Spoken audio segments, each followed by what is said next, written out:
Hello friends, स्वागत है आपका आपके अपने YouTube channel Shivam sir GPSC study classes में। देखिए, जैसा कि आप लोग जानते ही हैं कि हमारी क्लासेस जो हैं डीएलएड फोर्थ सेमेस्टर से रिलेटेड हैं। यहाँ पर आप लोगों को जो भी जानकारी दी जाती है, जो भी बातें बताई जाती हैं, वो डीएलएड से रिलेटेड तो हैं ही कहीं ना कहीं, लेकिन वो सबसे ज़्यादा इम्पोर्टेंट है फोर्थ सेमेस्टर के लिए।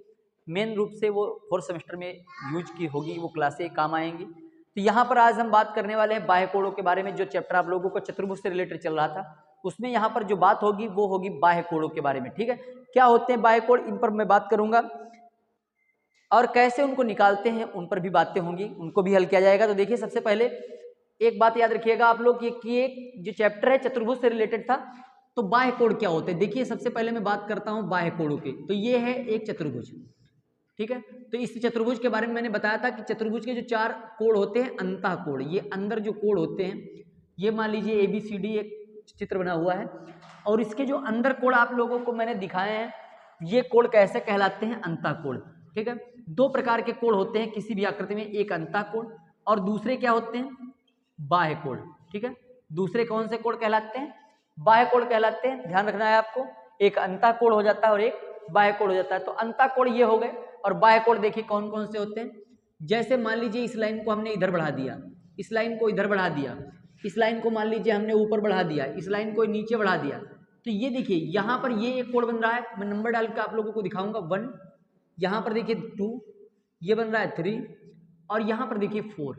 तो ये जो कोण आप लोगों को दिख रहे हैं, ये चतुर्भुज किसी भी आकृति के बाहर बनाए गए हैं। कोण ये बाहर निकल रहे हैं और बाहर बन रहे हैं, तो ऐसे कोण ये कौन से कोण कहलाते हैं, बाह्य कोण कहलाते हैं। ठीक है, अब देखिए, अब बात करेंगे इनके मान के बारे में। तो जो अंतः कोण होते हैं, किसी भी चतुर्भुज के अंतः कोणों का जो योग होता है वो टोटल कितना होता है, 360 अंश होता है। ठीक है, किसी भी चतुर्भुज के अंतः कोणों का योग जो होता है वो 360 अंश होता है। और इस तरीके से किसी भी चतुर्भुज के बाह्य कोणों का जो योग होता है वो भी 360 अंश ही होता है। ठीक है, तो किसी भी चतुर्भुज के बाह्य कोणों का योग सदैव 360 अंश होता है। ये बात आप लोगों को याद रखनी है। कुछ एग्जाम्पल्स मैं आप लोगों को बताऊंगा जिसमें अंतः और बाह्य कोणों का मान निकालना होगा आप लोगों को, और कैसे निकालना होता है ये आप लोग ध्यान से देखेंगे। तो एक एक करके मैं सब पर बात कर लेता हूं। चलिए शुरू करते हैं। सबसे पहला क्वेश्चन देखिएगा। पहला क्वेश्चन देखिए, आप लोगों के लिए एक चित्र के माध्यम से क्वेश्चन पूछा गया है। देखिए, सबसे पहले जैसे क्वेश्चन आप लोगों की किताब में पूछे गए हैं उस टाइप के क्वेश्चन मैं आप लोगों से बताऊंगा। ये एक चतुर्भुज है, x ये है x अंश, ये है 85 अंश, ठीक है, 80 और 60।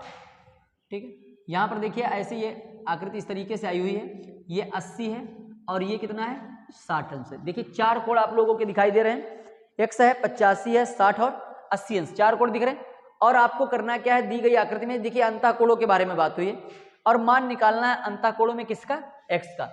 तो मैंने देखिए आप लोगों को एक प्रमेय बताई अभी, सर्व प्रमेय के माध्यम से बताया कि कोई भी आकृति होती है, ठीक है, तो उसके अगर अकॉर्डिंग बात की जाएगी तो उसके मान अलग अलग होंगे। लेकिन यहाँ पर अगर एक चतुर्भुज की बात होती है तो हमने बताया था 360 होता है। तो हम क्या करेंगे, यहाँ पर x अंश प्लस 85 अंश प्लस 80 अंश और प्लस 60 अंश, सभी को यदि जोड़ दें तो कुल मान कितना हो जाता है हमारा, 360 हो जाता है।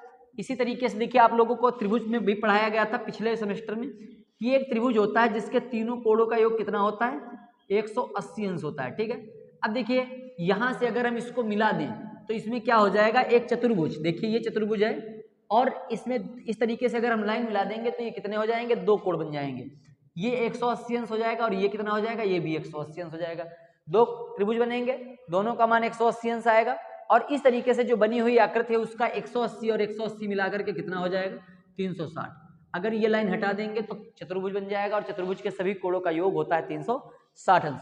ठीक है, अब क्या करेंगे, यहाँ पर इनको जोड़ देंगे तो ये हो जाएगा x प्लस इनको तीन, देखिए सबसे पहले क्या करना है, ये तीन कोण दिए हुए हैं इनको जोड़ लेते हैं। 5 0 0 कितना हो जाएगा, 5, 8 8 16, 16 और 6 22 बराबर 360 अंश।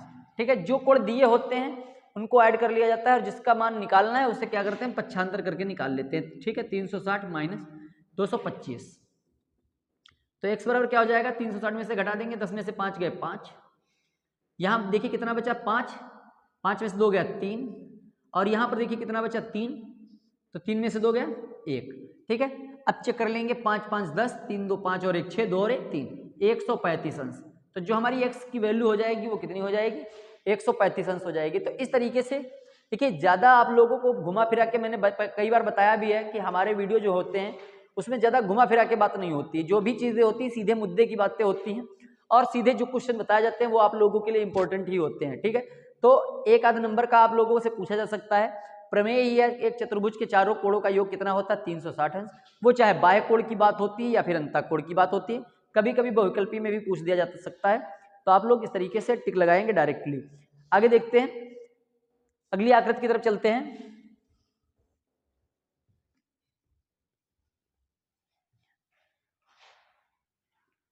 देखिए अगला क्वेश्चन क्या है, एक चित्र बना हुआ है देखिए, और यहां से देखिए आप लोगों को करना क्या है, मान निकालना है।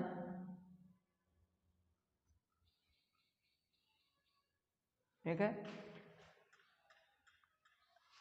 देखिए x की वैल्यू पूछ रहा है, यहां पर x है,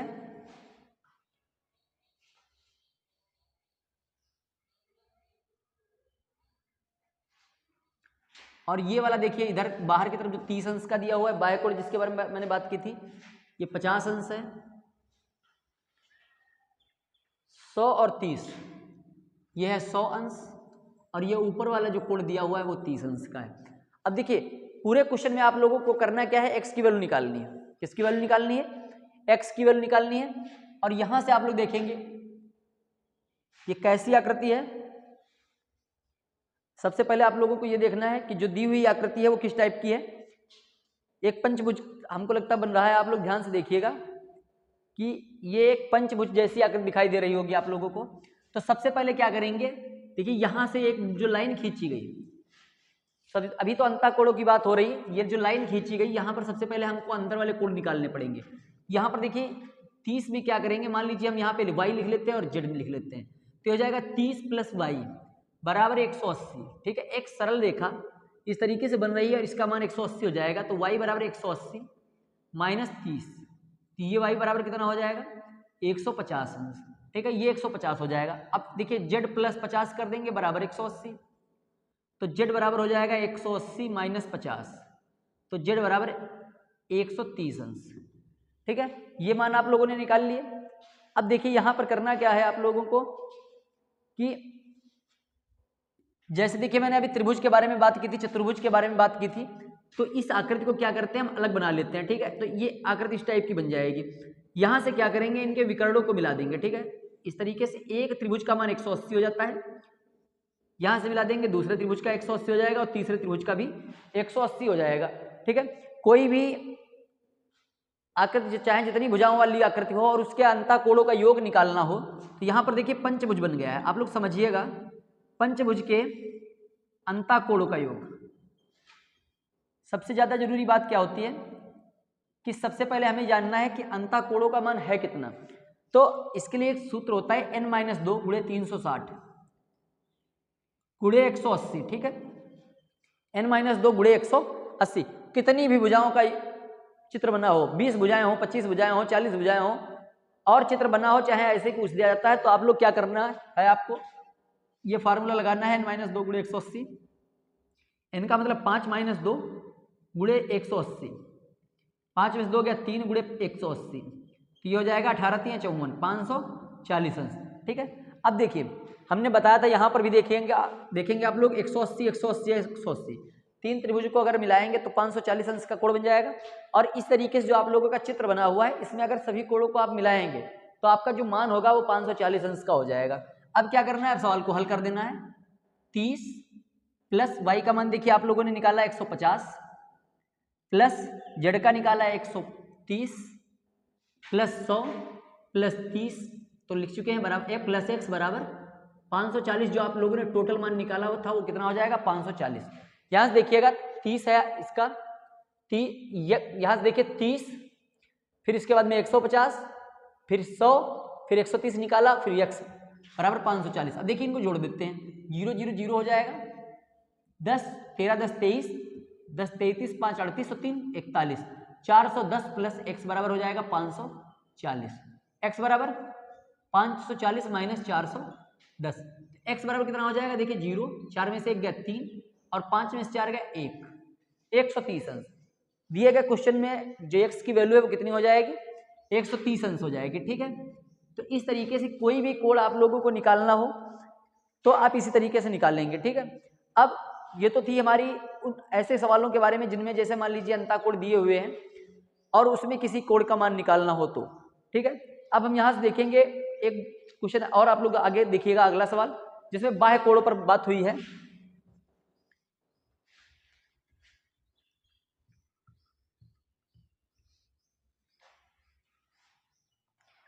कोई भी क्वेश्चन आप लोगों का होता है तो आपको करना क्या है, उस तरीके से निकालना है। ठीक है, देखिए एक त्रिभुज बना हुआ है इस तरीके से। ठीक है, अब देखिए यहाँ पर कुछ मान दिए हुए हैं, यहाँ पर देखिए इसको भी बढ़ाया गया, यहाँ पर 115 है। ठीक है, 145 अंश, ये देखिए बाहर का कोण 145 अंश, और यहाँ पर देखिए लिखा हुआ है x अंश, कितना है, x अंश लिखा हुआ है बाहर की तरफ। और कह रहा दी गई सारणी में दिए गए जो मान है उसमें हमें सिर्फ, सॉरी सारणी नहीं, यहाँ पे कुछ त्रिभुज है, दिए गए त्रिभुज में जो बाह्य कोण है उसका मान निकालना है, x का मान निकालना है। तो कैसे निकालेंगे, देखिए सबसे पहले मान लीजिए हम यहाँ पर क्या करते हैं, 1 डाल देते हैं, यहाँ पे 2 डाल देते हैं और यहाँ पे 3 डाल देते हैं। ठीक है, हम क्वेश्चन में क्या करते हैं, नंबर डाल देते हैं और नंबर के अकॉर्डिंग हम लगाएंगे। ठीक है, तो अब देखिए यहाँ पर सबसे पहले कोण 1 का मान निकालेंगे, तो कोण 1 प्लस 145 बराबर 180 हो जाएगा। तो कोण 1 का मान हो जाएगा 180 माइनस 145। ठीक है, हर चीज को आप लोग करना सीखिए। 10 में से 5 गया 5, 17 में से 14 गया 30, ये हो जाएगा 35 अंश। इस तरीके से देखिए कोण 2 की मान निकालेंगे, तो कोण 2 प्लस 115 बराबर 180, तो कोण 2 बराबर हो जाएगा 180 माइनस 115। तो कोण 2 बराबर, यहाँ 10 में से 5 गया 5, 17 में से 11 गया 6, तो कोण 2 का मान हो गया 65 अंश। अब देखिए 1 का निकल आया, 2 का निकल आया, अब आपको करना क्या है, x का मान निकालना है। अब देखिए यहां से एक चीज आप लोग समझिएगा, एक प्रमेय होती है कि कोई भी बाह्य कोण का मान अगर आप लोगों को निकालना हो तो उसके विपरीत में जो 2 अंतः कोण होते हैं उनको अगर आप जोड़ देते हैं तो वो आप लोगों का बाह्य कोण हो जाता है। तो यहाँ पर देखिए x बराबर क्या हो जाएगा, x बराबर देखिए एक आपने निकाला 35 अंश और दूसरा निकाला 65 अंश। 2 अंतः कोण, यहाँ पे देखिए 35 अंश आ गया था और यहाँ पर आ गया आपका 65 अंश। इन दोनों को अगर योग कर देंगे तो ये बाह्य कोण के बराबर हो जाएगा। तो ये 5 5 10, 6 3 9 और 1 10, तो बाह्य कोण का मान यहाँ पर देखिए कितना हो जाएगा, 100 हो जाएगा। ठीक है, तो उम्मीद है आप लोग समझ गए होंगे। ठीक है, और इसका एक और भी तरीका होता है हल करने का, चाहे तो आप वो भी लगा सकते हैं। देखिए जो हमने बताया था जो जितने भी बाह्य कोण होते हैं उनका मान कितना होता है, 360 होता है। ठीक है, यहां से देखेंगे अगर x प्लस 145 प्लस 115 बराबर 360 कर दें तो ये x प्लस जोड़ दीजिए 5 5 10, 4 1 5 और 1 6, 260 बराबर हो जाएगा 360। ठीक है, तो x बराबर 360 माइनस 260, x बराबर कितना आ जाएगा, 100 अंश आ जाएगा। ठीक है, क्योंकि देखिए ये प्रमेय में मैंने पहले ही बताया था कि कोई भी आकृति बनी होगी, त्रिभुज हो, चतुर्भुज हो, पंचभुज हो, षटभुज हो, अष्टभुज हो, दशभुज हो, कितनी भी बड़ी आकृति बनी हुई हो, उसके समस्त बाह्य कोणों का योग, चाहे जितने कोण हो उसमें 3 हो, 10 हो, 25 हो, योग सबका 360 अंश होगा। जितने कोण बढ़ते जाएंगे उनकी ये वैल्यू उतनी उतनी कम होती चली जाएंगी और इस तरीके से सभी का जो मान होगा वो 360 अंश ही होगा। ठीक है, चलिए एक और देखते हैं क्वेश्चन, चित्र के माध्यम से ही यहाँ पर देखिए सभी क्वेश्चंस बताए गए हैं आप लोगों के, और भाषा में आएंगे तो मैं फिर वो बताऊंगा आप लोगों को। यहाँ पर भाषा भी बनाई जा सकती है, बट आप लोगों के सवाल जो है, टॉपिक जो है, उसमें कुछ क्वेश्चन ऐसे भी दिए हुए हैं। तो चलिए देखते हैं। सबसे पहले देखिए एक चित्र बना लेते हैं जो आप लोगों के क्वेश्चन दिया हुआ है।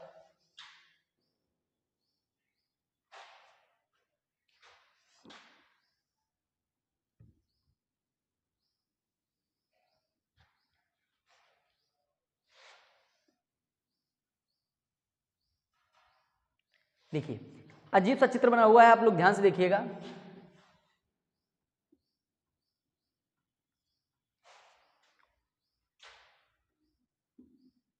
और देखिए ये तो चित्र है और इसमें मान दिए हुए हैं वो लिख लेते हैं, क्योंकि यहाँ पर एक इस तरीके से कोठा बना हुआ है।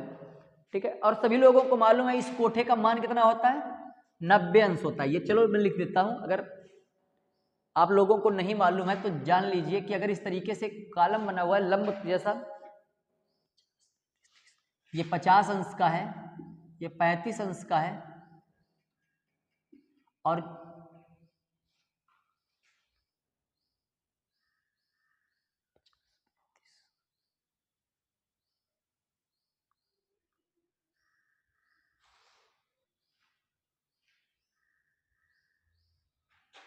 ठीक है।